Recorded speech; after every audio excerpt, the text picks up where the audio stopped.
Paul says, can a lease agreement be cancelled for no reason? Meaning that there was no breach that had occurred, at least as Paul states it. I think Paul is now into 12 months of a 24-month lease agreement. So I believe that his landlord has now cancelled it prematurely with 12 months still remaining. He says there is a clause in the lease agreement which states that the lease can be cancelled with 2 months notice. Paul says he doesn't see this being fair or legal, and especially if he's done nothing wrong in terms of breaching the agreement in any particular way. How can it be that a landlord is entitled to cancel the lease agreement, and as you would say, just sommer, just because, and he feels like, he never would have entered into the agreement in the first place had he known that this would be the case, or that this was a possibility. So can we assist Paul here?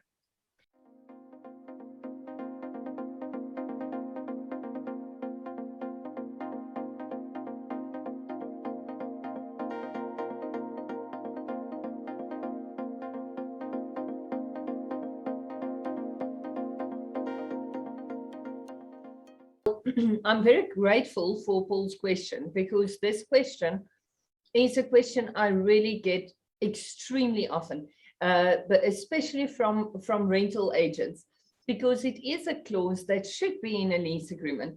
So let me explain exactly how this works. There was a lot of confusion between the interaction between Section 14 of the Consumer Protection Act and Section 4(5)(c) of the Rental Housing Act. I say it slowly because it's Section 4, subsection C, 3, subsection C, 4(5)(c) of the Rental Housing Act, which says that a landlord may cancel an agreement during the subsistence of the lease agreement.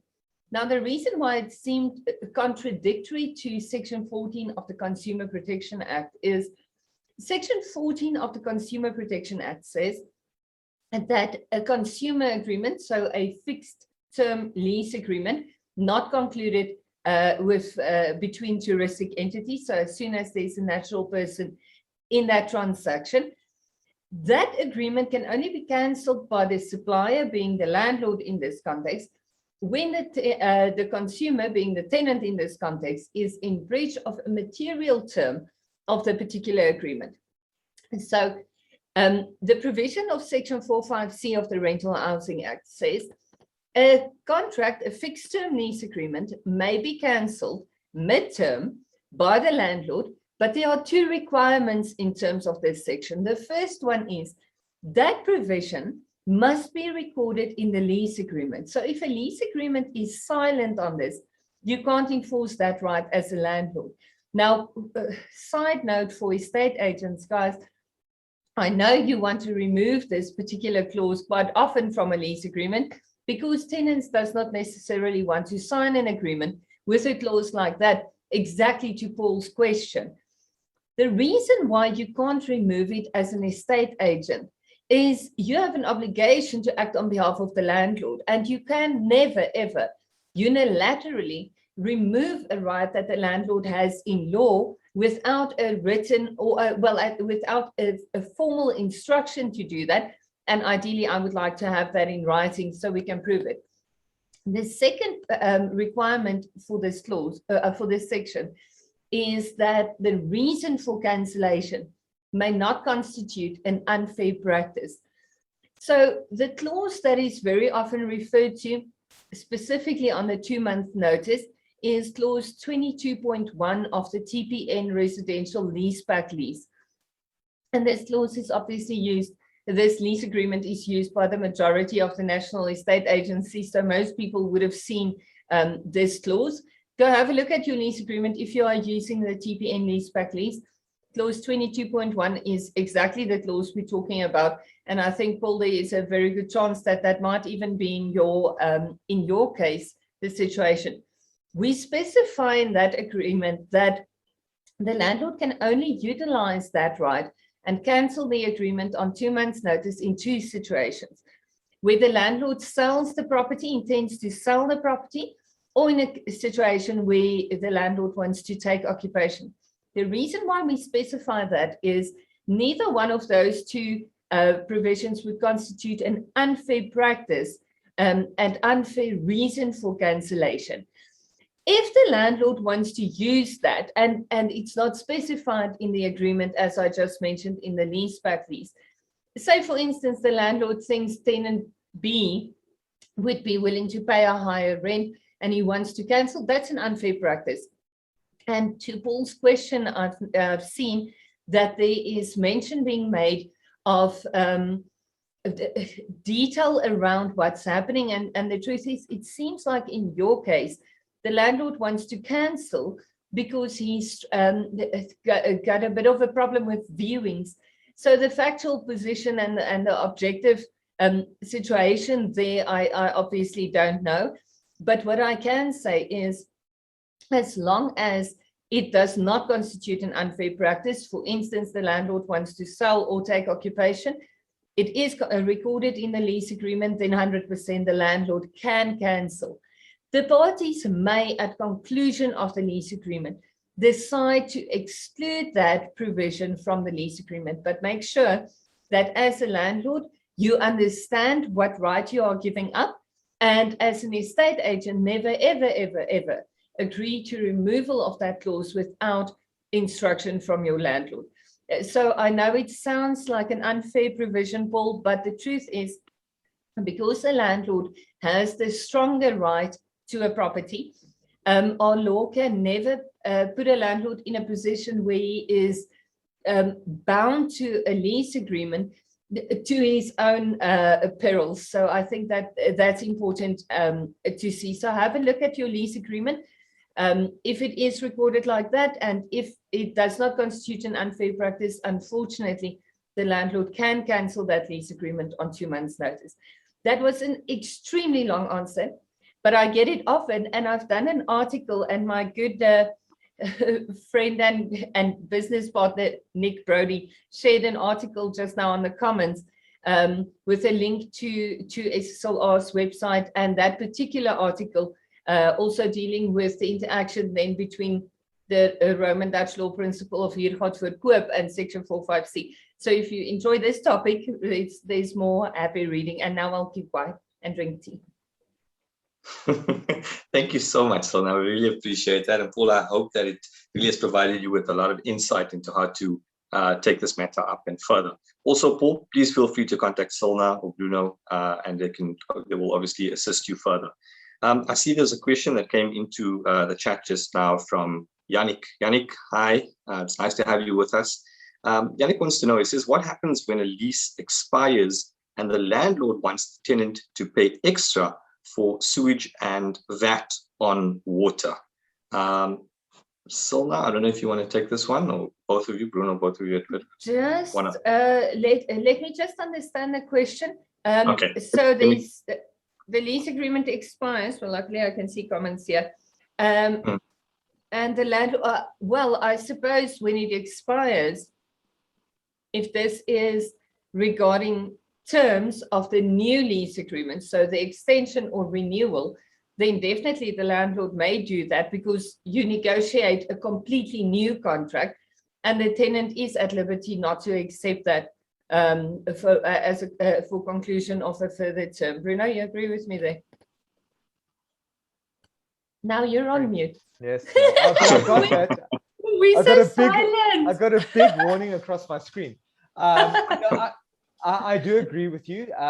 So obviously, so obviously I echo the same sentiments. I have noticed in certain situations that you can have pre-agreed terms, but I only find this typically in commercial lease agreements where certain increases are agreed beforehand. So you know that in 3, 4, 5 years time, you're paying 8% escalation per year on rentals and some costs, etc., depending on how they're calculated. But yes, Selna's 100% right. In residential lease agreements, you typically don't tend to find that, especially because of the limitation. They don't go longer than 2 years, meaning that you just renegotiate the next year.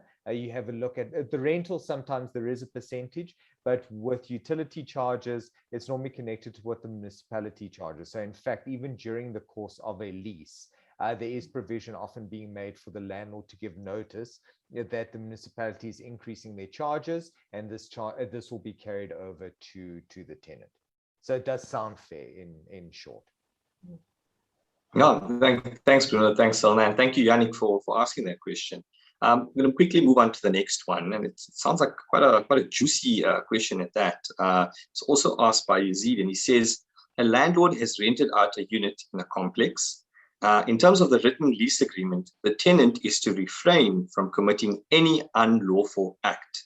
The tenant, however, has now been arrested for selling drugs and was found to be in possession of said drugs inside the unit. The other residents and the body corporate of the complex now have become aware of this situation, and they want this guy out. I mean, who wants to live with a drug dealer next door? The landlord now, he wants to know that can he immediately terminate the lease agreement without first having to send out a breach letter? Solna, what do you say about this? I have a potentially controversial answer to this one. Obviously, let's go to Section 14 of the Consumer Protection Act. You need to give a tenant 20 business days to remedy his breach. Only if he doesn't can you cancel the agreement, which will render his occupation illegal. However, when it comes to committing a crime, it's not breach. It's not like you're not complying with the conduct rules, you constantly parking on the visitors parking, or you haven't paid rent. It's not something that can be fixed. The problem with a crime is once it's been committed, it's been done. You can't go back in time and be like, ooh, okay, I have 20 business days to get a time machine, go back and not sell drugs, which would be cool, but we can't do that. So unfortunately, this is a kind of breach that can't be remedied. The contract says you're not allowed to commit a crime while you are in the unit. Now you've done that. Whether you've been found guilty or not, you've been arrested. And from the question I saw, and that they say when they arrested him, there was drugs in the place. So, it's not one of those where you can say, no, I was holding a cigarette for my friend, I promise.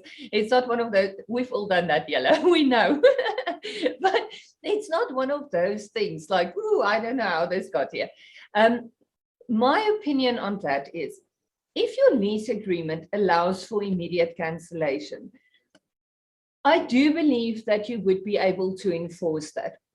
I think it is very thin in law. There is no clear answer to this. In reading Section 14 of the CPA, I can't see that this fact sheet really fit into Section 14. It's not a material breach, it's a crime. And I think that the confusion here comes in, again, like a recent case we've seen where criminal and civil law meets. Mr. Jacob Zuma's matter made it quite clear that when the two meet, criminal and civil law, suddenly things go a little pear-shaped, and our civil brains can't understand criminal law, and I think the criminal lawyers look at us and think, what are they doing? But so it's a tricky one. Again, back to the TPN leaseback lease, we have a clause specifically dealing with that and allowing for immediate cancellation when a crime is committed, and there is no obligation to wait for an actual guilty finding, but that there is an obligation on the landlord to report the crime, but he may do so anonymously, and then you may cancel. And the reason why I'm quite comfortable with that clause is if you've cooked crystal meth in your kitchen and the landlord cancels and says, listen, buddy, you've been cooking crystal meth, really the body corporate, it's a problem. We're going to cancel and you need to vacate. The truth is there isn't a lot of criminals that's going to defend that, trying to prove that they haven't done that. And if they've been innocent, I'm quite sure they will come out and say, no, it was really, I'm really just not smooth on cooking pompoen cookies and, whatever. So I'm quite comfortable that you can cancel. Actually, this particular contract, Yazid has emailed it to me. So I've seen the actual lease agreement. which doesn't refer to the right to cancel like the TP leaseback does, but still I'm quite comfortable with immediate cancellation, and maybe giving the tenant some time to vacate, leaving you enough room to also negotiate and to give the tenant then an opportunity to say, seriously, I was holding a cigarette for my friend. Bruno, what do you think? Am I being cowboy? No, sure. It's such an interesting question. I don't think you're being cowboy. In fact, I think it's quite smart that you guys catered for this in the lease agreement, because it comes down to that, and we're having not different conversations, but different conversations can be had based on what you said and based on what the question is. So if the question is, listen, the contract provides for immediate termination pursuant to a criminal act on the premises, and it's like summary termination. Is this lawful, or does it go against legislation like the CPA? And there, my answer to you is, I think it would fly. I don't see anything wrong with that. And I mean, if you try draw a comparison, it's difficult. But if you look, for example, on the one end of the scale where you're looking at substantial damage to the property, right? The lease agreement, a lot of lease agreements that speak about substantial damage, it goes, yeah, but if the guy is damaging the property, sure, you can claim the cost of repairs from him. But I mean, if a guy's about to blow up the place, it's a crazy example, but if the worst thing possible is going to happen, no one looks at the lease agreement and go, 14 days notice. Like you run to court, you get that interdict, you're able to prove a clear right, which the court requires, and you're able to stop this guy and possibly get him out on an urgent basis because it's just that bad. And the court's not going to look at the lease and criticize you and say, well, you know what, you didn't provide for it properly. So there's a certain level of protection that's not necessarily always clear as day, but that's intuitive. And I think the commission of a crime in the premises is just as serious because it does impact you as a landlord. It is, several things could happen, and it's illegal, so no one could promote it. I mean, I wouldn't imagine a judge coming to the protection of a criminal on the premises going, no, let him continue doing what he needs to do. I don't see that happening, right?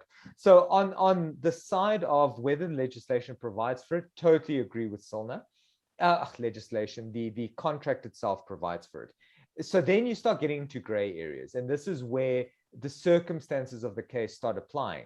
So what if it's not that bad a crime? What if the guy, yeah, he dealt, but he dealt once, and you can say, listen, here's a letter of demand, stop dealing, and let's call it quits. Maybe there is an opportunity there to say that, you give him the opportunity to stop doing something, but it depends what the crime is. And I think that's where where the gray area lies. If the contract provides for immediate termination, I would say you're good. Whatever the crime is, go ahead and cancel the lease. If the contract doesn't provide for it, I think then it becomes a matter of perspective. So if it's something small, it might be difficult because you might be able to say, stop committing that crime or else I'm going to cancel.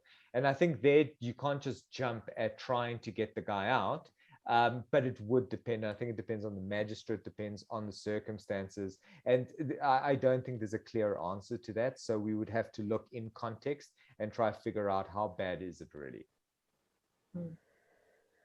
I'm just trying to imagine it now, like the tenant who was selling drugs rocking up at court and saying, Your Worship, this landlord of mine has cancelled the lease agreement. And then, okay, on what grounds? Well, I'm cooking some meth in the back here, and I mean, come on, everybody loves meth. I don't know. It's been a tough few weeks in South Africa.